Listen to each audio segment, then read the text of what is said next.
Lights over Lisbon. Sometimes life begins only after everything else ends. He did not plan to start over. He simply could not stay with. The echoes were louder than the present. He was 26. His name was Michael. There was a road. There was rain. There was a call no one should hear. And after it there was silence. He packed a small suitcase and a smaller courage. He left the apartment, the street, the city that knew his footsteps. He took the first job that said the word yes. It was in Lisbon. The plane landed above a sheet of sun that looked like metal. The river was a blade of light. Old rooftops glowed like terracotta embers. The wind smelled of salt and oranges. He rented a studio on a hill in Alphenau, where the streets are narrower than a bicyclist's hesitation. A single room, a small bed, a window that opened to roofs and river, and the occasional gull that looked too thoughtful for a boat. The building creaked like an old ship. It felt alive. On the first night, he sat on the floor by the window.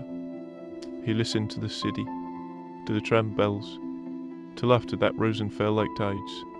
He closed his eyes and breathed. Just breathing felt like a decision. A week later, he started work.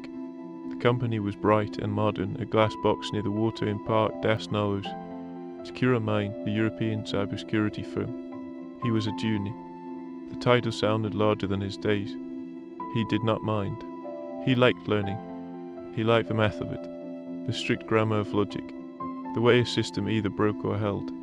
There was comfort in that, comfort in clear rules. His team was small and kind. A manager named Clara with a voice like clear water. A quiet German named Felix who wore the same black t-shirt every day and smiled with his eyes. A Catalan named Nuri who swore beautifully in 3 languages when a server misbehaved. They liked him. They did not ask for his history. They did not pry at his wounds, saying, he studied. He watched. He fixed small things. He checked logs, closed tiny doors against invisible hands, wrote notes that were shorter than he felt. At lunch he walked to the river and let the wind do the talking. In the evenings he climbed the hill back to Alfma.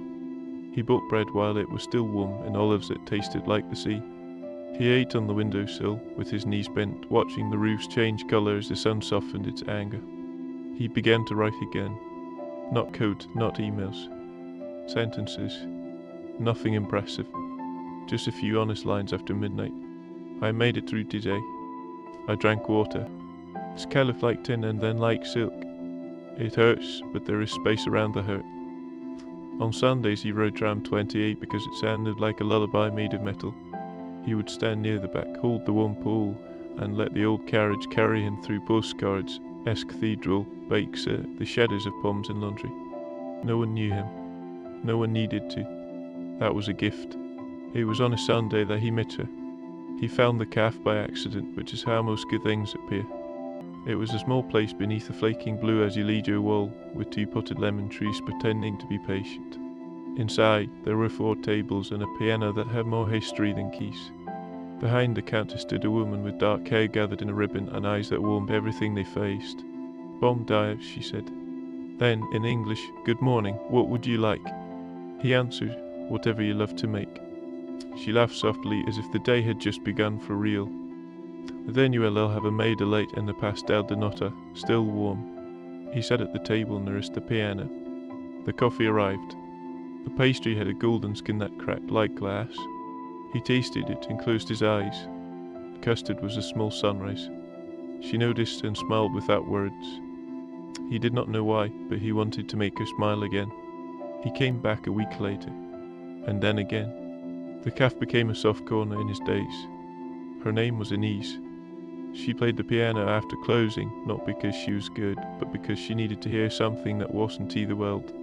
Do you play? She asked. Guitar, he said.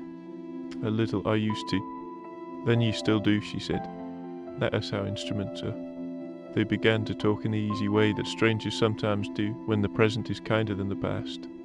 She spoke about Lisbon the way one speaks about a person one loves, as if it were complicated or worth the work. He told her about his job and how most threats arrived dressed like invitations. She liked that line, and he liked that she liked it. After work, he sometimes stopped by the cafe just to say hello. Sometimes he stayed and read a few pages of a book he wasn't really reading. Sometimes they walked downhill together until the river appeared at the end of a street like a promise that kept its word. They did not speak of grief. They spoke of bread and music and the ridiculous price of a good umbrella. They spoke of why swallows seemed to draw in the sky. They spoke of small things that held large meanings between them. When summer arrived, Lisbon slowed and glowed. Nights were warm as breathing. Michael bought a second-hand guitar from a man whose balcony was a forest of herbs. He cleaned it. He tuned it. He touched the strings like someone touching a memory they want to keep. Inez listened the first time he played. He made mistakes. She smiled because mistakes are the proof of courage. They found a rhythm, work and coffee, river and music. He improved. At work. On the guitar. At living. He learned to sleep again. He learned to leave the window open and let the night do what it does best, remind you that you are small and safe at the same time. One evening at Mirador dos Senhor do Monte, they watched the city burn softly into orange. The castle was a dark cutout. The river was a ribbon. The air carried low music from somewhere. Inez said, almost to herself, "Sometimes I think Lisbon is a song that forgives you while you listen." He answered, not as carefully as usual, "I need that kind of song."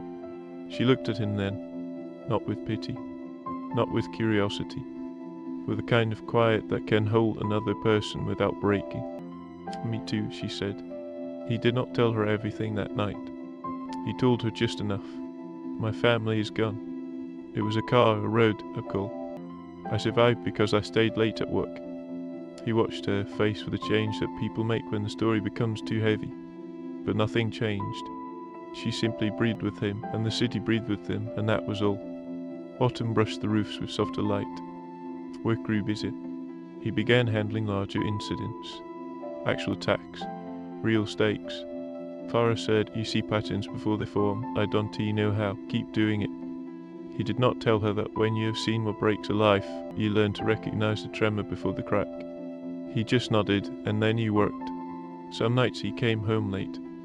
He would find the street empty, the air tasting like dust and figs, the cat who did not belong to anyone asleep on his stairs. He would enter the studio, set the laptop on the desk, and stand at the window for a long time without looking at anything. Sometimes that is what healing looks like, standing, not falling. Inez noticed. She did not make speeches. She brought soup. She brought silence. She brought a song she hummed with no words. He would sit on the floor. She would sit beside him. They would say goodnight as if it were a promise, not a farewell. Then came a week that felt like a winter inside a bright month. Coordinated phishing campaign against a medical network. Lives behind firewalls. It was not just data anymore. He slept 4 hours in 3 days. He forgot to eat. He forgot to look out the window. He forgot that the ocean was 5 blocks away. They held the line. They batched. They traced. They blocked.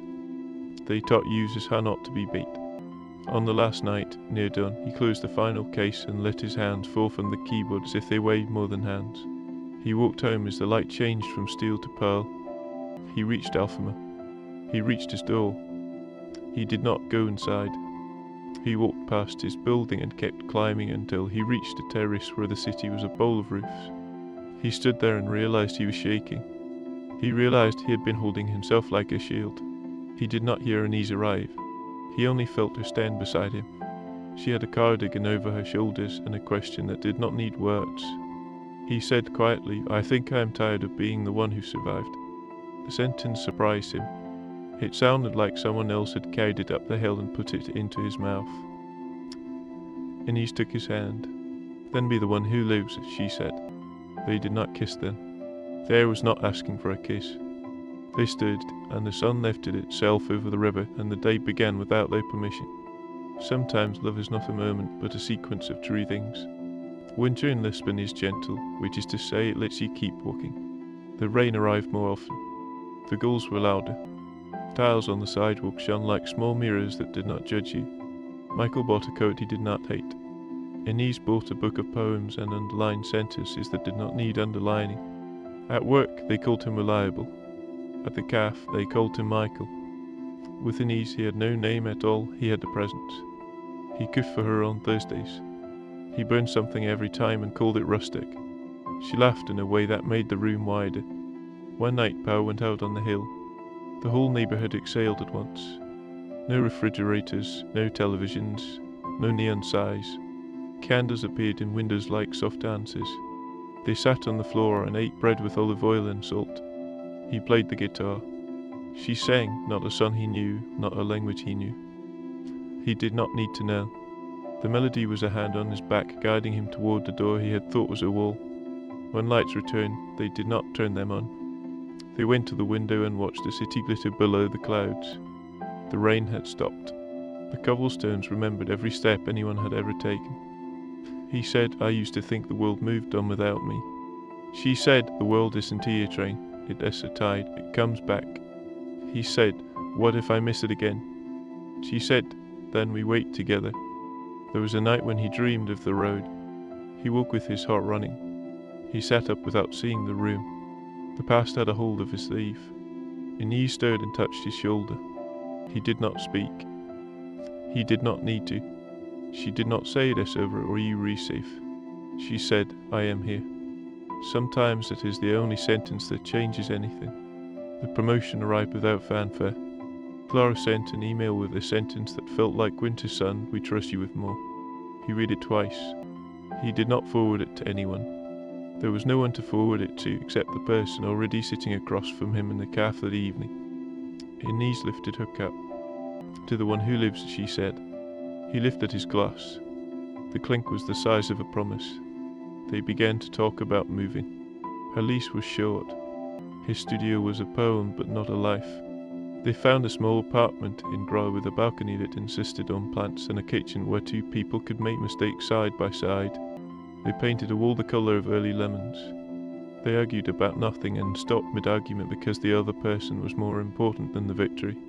They learned each other's morning sounds. He kept working. He kept sleeping. There were still hard days. There were still calls from midnight. But the calls no longer felt like a hand reaching from the past. They felt like the job of someone who was here now. On a day jumped by wind, they took the train to Cascais. They walked along the water. The waves capped like a crowd that had waited just for them. They ate grilled fish that tasted like a story someone else had lived, and now they were reading it out loud. On the way back, the sky lowered itself and the rain began in perfect lines. They laughed. They ran. They arrived at the station soaked and happier than dry people. He kissed her there under the shelter that did not work, and it was not cinematic, and it was entirely right. There was inevitably a season of distance. Work climbed over the walls again. A new contract. A new set of attacks. A warehouse of alarms. He stayed late, then later. He came home with shoulders he forgot to put down. Inez did not accuse. She studied piano again with a teacher who told her to leave space between notes. They ate late dinners. They said we will fix this. They meant it. One night she said, I am not a closed tab waiting to be clicked. He said, I know. She said, I need to hear it. He said, you are my home. They let the words sit in the room until the room learned them by heart. Spring returned in small daily decisions, open windows, citrus peels, the first brave shirt without sleeves. They went to Ferrador and bought a chipped ball that had survived more than they had. They put fruit in it. It looked like a crown for ordinary things. On a soft night, they climbed to Maradura das Portas do Sol. Below them, Alpha curled like a cat that knew the warmth of every tile. He took the guitar. She laughed. He brought it to the city that already sings. He said, maybe it will listen back. He played the simple progression he always played when he was uncertain. She began to hum, then to sing, inventing a melody that sat on top of us like a star on a quiet sky. People walking by slowed. No one clapped. The city has its own etiquette. He felt something inside him loosen without breaking. He thought if they were here, they would want this for me. And for the first time, the sentence did not fall apart on the way out of his mind. They walked home late. The stairs were kinder than usual. The cat who belonged to no one allowed them one stroke each. In the kitchen they poured water as if it were a celebration. Inez leaned against the counter and said, you look like yourself. He said, I am learning what that is. She said, me too. On the anniversary of the road he did not speak. He woke knowing the date the way a body knows weather. He went to work. He fixed what was in front of him. He left at 4. He took the long way home. He stopped at the river with the wind as a storyteller who refuses to be interrupted. He sat. He listened. He did not try to make meaning. He let meaning make him. When he arrived at the apartment, the table was set with the care of someone who understands that ceremony is simply attention offered freely. They ate slowly.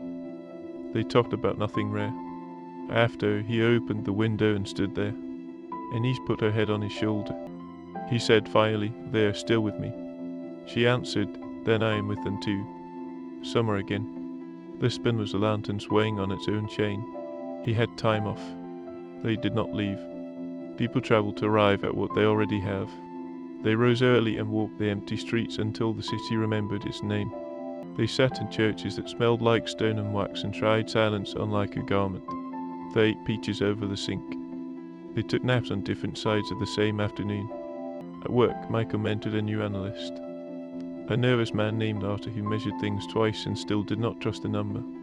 Michael said the sentence Clara had once said to him, "You see patterns before they form, keep doing it." He meant it. He meant many things now without flinching. There was a breach that almost became a crisis and then did not, because the team called it when it was still pretending not to exist. They ordered pizza at midnight and ate it from napkins, and someone told a story about a server that behaved like a stubborn mule. Michael laughed and felt the laugh land inside him instead of bouncing off old walls. The future did not make appointments. It simply kept driving. He began to understand that grief had not left. It had agreed to walk beside him without pulling his sleeve. Some mornings it woke before he did. Some nights it slept in another room. He gave it bread. He gave it water. He did not let it drive. He and Anise planted herbs on the balcony that acted surprised each time they grew. They learned the names of winds and the names of neighbours. They bought a cheap rug and spilled coffee on it, and now it was theirs forever. On a cool evening they went again to Senhora do Monte. The city lay below like a map of warm fragments. He felt gentle. Not just happy. Gentle the way a person feels when they remember their own weight and choose to carry it with care. He said, "I used to think survival was the same as strength." She said, "Sometimes strength is the permission to rest." He said, "Stay." She said, "I am." They married quietly. Not because they feared noise, but because they wanted the day to sound like them. Two friends, a magistrate who had seen every promise the city has to offer, a cape too big for the fork. They wore shoes they already owned and smiles no one could have sold them. They walked home the long way and let the tram pass because walking is sometimes the right speed for joy. On their first night as a word, they returned to the window, the old one in Elfma. They no longer lived there. Someone else had a plant where his guitar had stood, but the window remembered them. They did not knock. They simply stood across the street and waved at the past. "Hello. Thank you. We going now?" Later, on the balcony in Gras, the air smelled like something finishing beautifully. He said, "I am not the man I was when I came here." She asked, "Do you miss him?" He said after a pause, "I forgive him." The city kept being itself, impatient in traffic, generous at tables, dramatic in light, shameless about beauty. He kept being himself, quieter than most, stubborn about hope, precise when it mattered, forgiving when it mattered more. When it rained, they let it.